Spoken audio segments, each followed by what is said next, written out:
Brace B to God. கர்த்தருடைய நாமம் மகிமைப்படுவதாக. எங்களை அதிகமாய் நேசிக்கிற எங்கள் அன்பின் பரம தகப்பனே, இந்த கிருபையான வேளைக்காய் உமக்கு நாங்கள் நன்றி செலுத்துகிறோம்.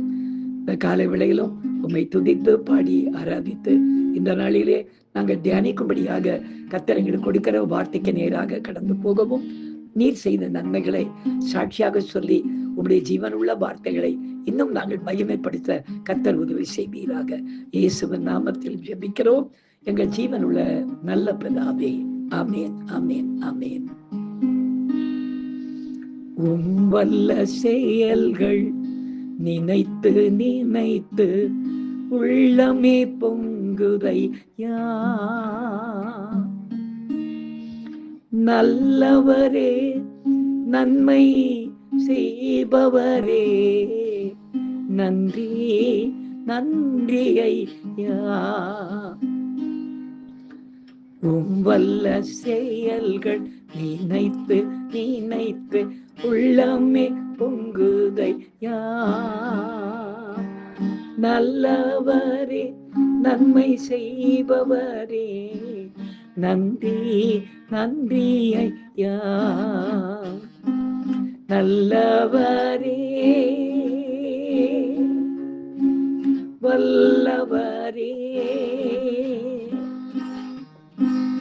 ஆராதனை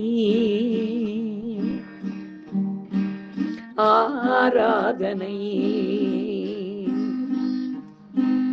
நல்லவரே, வல்லவரே, ஆராதனை ஆராதனை. எனக்கு அருமையானவர்களே, இந்த நாளிலே நாம் தியானிக்கும்படியாக கர்த்தர் நமக்கு கொடுக்கிற வார்த்தைக்கு நேராக நாம் கடந்து போவோம். பிரியமானவர்களே, எடுத்து வாசிக்கலாம். சங்கீத புத்தகம் 69ஆம் சங்கீதம் 18ஆம் வசனத்தை நாம் வாசிக்க கேட்போம். நீர் என் ஆத்துமாவினிடத்தில் வந்து அதை விடுதலை பண்ணும், என் சத்துருக்களின் நிமித்தம் என்னை மீட்டு விடும்.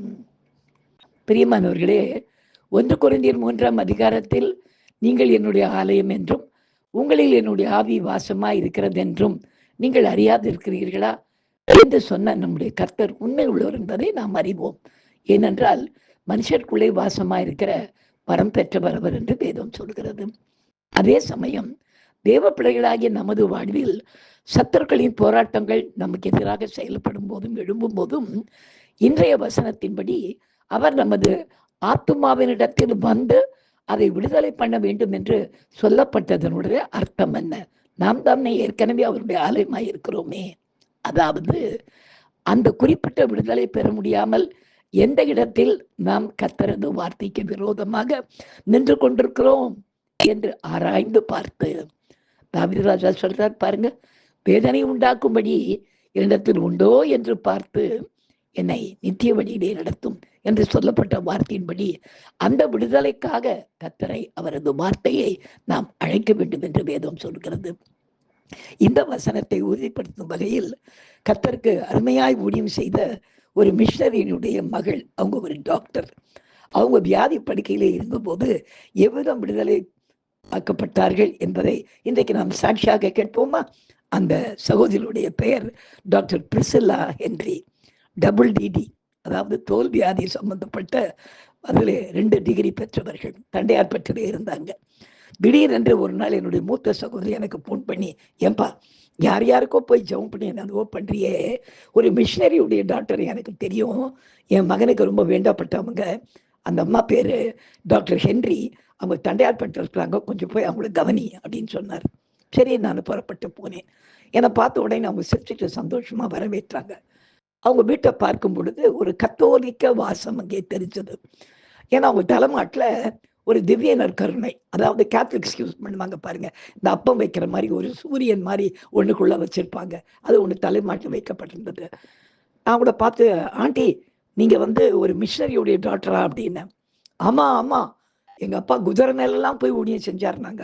அவர் குதிரை மேலே ஊழியம் செய்கிறது இருக்கட்டும், அவர் ஊழியத்துக்காக உங்களுக்கு வியாதி படுக்க வராதுன்னு நினைக்காதீங்க. நீங்க இந்த வியாதி படுக்கைக்கு ஏன் காரணம் கொஞ்சம் நான் சொல்லட்டுமா? ஒரு மிஷினரியுடைய டாட்டர் என்னதான் உங்க வீட்டுக்காரர் கத்தோலிக்கரா இருந்தாலும் கூட, அவரை திருமணம் பண்ண பிற்பாடு, அவரை நீங்க ஆண்டவருக்குள்ள மாத்தியிருக்கணுமே தவிர, அவர் விருப்பத்துக்கு போயி, இப்ப தலைமாட்ல ஒரு திவ்ய நற்கருணைய ஸ்தாபகம் பண்ணிட்டு படுத்துக்கிட்டு இருந்தீங்கன்னா, எப்படி படுக்கையிலிருந்து எழுந்திருப்பீங்க? எப்படி எழுந்திருப்பீங்கன்னு கேட்டேன். அவங்க என்ன பார்த்து, "ஏன் எங்க அப்பா பண்ண ஊழியத்தினுடைய புண்ணியம் எனக்கு சேராதான்னாங்க." இல்ல, அப்படியெல்லாம் கணக்கு சொல்லப்படல. அவர் புண்ணியம் அவரோட போச்சு. இப்ப நீங்க, "ஆண்டவரே நான் வாழ்ந்த வாழ்க்கை தப்பு. எங்க வீட்டுக்காருக்கு பிரியமா வாழணும்னு சொல்றதுக்காக, நானு அவர் விருப்பப்படி ஒரு கத்தோலிக்க ஜீவியத்துக்கு போயிட்டேன். என்ன விடுதலையாக்குங்க. விக்கிரக ஆராதனை இனி செய்ய மாட்டேன். நான் உம்ம பிள்ளையா வாழ்வேன். ஒரு மிஷினரியுடைய மகள போல மட்டுமல்ல, கர்த்தருடைய பிள்ளையா வாழ்வேன்னு." இன்னைக்கு நீங்க உண்மையா இன்னைக்கு கண்ணீர் வடிச்சு உங்க பழைய வாழ்க்கைக்காக நீங்க கவலைப்பட்டு, இன்றைக்கு இந்த வேதனையான வாழ்க்கையிலிருந்து வெளிய வர்றதுக்கு நீங்க சரின்னு சொல்லுங்க. நான் ஜெபம் பண்றேன். எனக்கு ஆண்டவர் சொல்றாரு, நீங்க படுத்துக்கிட்டு இருக்குது ஒரு மாந்திரீக கட்டுல படுத்துக்கிட்டு இருக்கீங்க. இதிலிருந்து இன்னைக்கு உங்களுக்கு கர்த்தர் விடுதலை கொடுக்க போகிறார். அது எத்தனை வருஷம் படுக்கையா இருந்தாலும் பரவாயில்ல. இந்த விடுதலை வேணும்னா, முதல்ல உங்க ஆத்துமாவுக்கு விடுதலை வேணும். சரீர விடுதலைக்கு ரொம்ப முக்கியமானது ஆத்தும விடுதலை. நீங்க அந்த விடுதலைக்குள்ள வரணும். என்ன சொல்றீங்கன்னு. அவங்க என்ன அப்படியே பார்த்தாங்க. அப்ப எங்க அப்பா பண்ண ஊழியம் எனக்கு உபயோகமா இருக்காதான்னாங்க. நிச்சயம் கிடையாது. அவர் கணக்கு வேற. அவர் பரலோக ராஜ்யத்துக்கு போயிடுவாரு. நீங்க என்ன பண்ணீங்க? மிஷினரியுடைய மகன் மாரியே நடந்துக்கலையே! வேற மாரி ஆயிட்டீங்களே ஆண்டி. தயவுசெய்து அழுது தேவ சமூகத்துல ஒப்பு கொடுங்கன்னு. உடனே அவங்க என் கைய நீட்டி, என் கைய பிடிச்சுக்கிட்டு, "மகனே, இன்னைக்கு நான் ஒப்பு கொடுக்குறேன் மகனே. எப்படியாவது ஆண்டவர் என்ன விடுதலை ஆக்கட்டும்னு" சொன்ன உடனே அடுத்த நிமிஷம், நான் பெயர் சொல்ல விரும்பவில்லை, ஒரு இந்து சகோதரியுடைய பெயரை கர்த்தர் உச்சரித்தார்.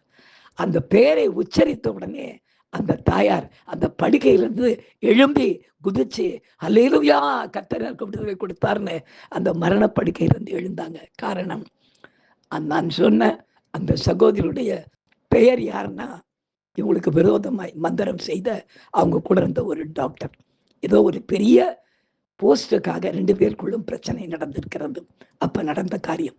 அந்த சகோதரியுடைய அந்த இந்த டாக்டருடைய மனம் திரும்புதல் நிமித்தமாய் அந்த நாளிலே அந்த ஒரு நிமிஷத்திலே அவங்க மனம் திரும்பின அடுத்த நிமிஷத்திலே அவங்களுக்கு சூனியம் செஞ்ச ஆள் யாருன்ற பெயரை ஆண்டவர் வெளிப்படுத்தி, அந்த பெயரை கேட்ட உடனே நிச்சயம் அதுவாக தான் இருக்கணும்னு சொல்லி அந்த சகோதரி அந்த டாக்டர் அந்த நாளிலே விடுதலையாக கர்த்தர் உதவி செய்தார். எனக்கு அருமையானவர்களே, நமக்கு ஆண்டவர்களுடைய பிள்ளைகளாக இருந்தாலும் கூட வாழ்நாள் முழுவதும் நமக்கு போராட்டம் உண்டு. ஏன்னா வேதம் என்ன சொல்றது தெரியுமா? நல்ல போராட்டத்தை போராடினேன். ஏன்? விசுவாசத்தை காத்துக்கொள்வதற்காக. சாத்தானுடைய வேலையே என்ன தெரியுமா? நம்ம ஆண்டவர் மேல வச்சிருக்கிற அந்த விசுவாசம். என்ன விசுவாசம்? பரலோகத்துக்கு கொண்டு போவார் என்ற விசுவாசத்தை எடுக்கிறதுக்கு எந்தெந்த வகையிலெல்லாம் நம்மளை உபத்திரவப்படுத்தணுமோ அதுக்கெல்லாம் கர்த்தர்கிட்ட உத்தரவு கேட்டுக்கொண்டே வருவான். அந்த நேரத்துல நாம் அதுக்கு ஏற்ற வண்ணமாய் எங்கேயாவது சிக்கி கொண்டிருந்தோம்னு வச்சுங்க, கர்த்தர் நிச்சயமாய் உத்தரவை கொடுத்து விடுவார். கொஞ்சம் யோசிப்போம்.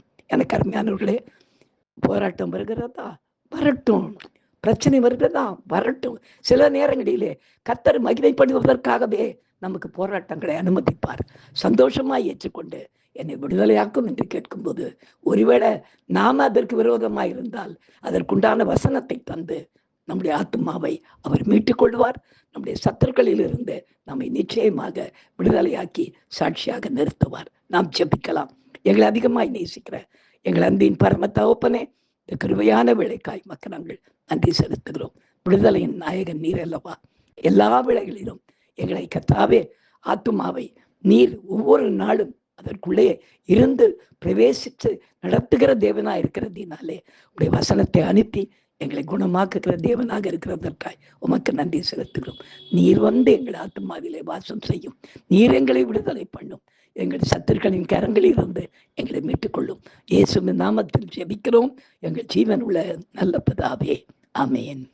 ஹல்லேலூயா, ஹல்லேலூயா, ஹல்லேலூயா. God bless you. Thank you.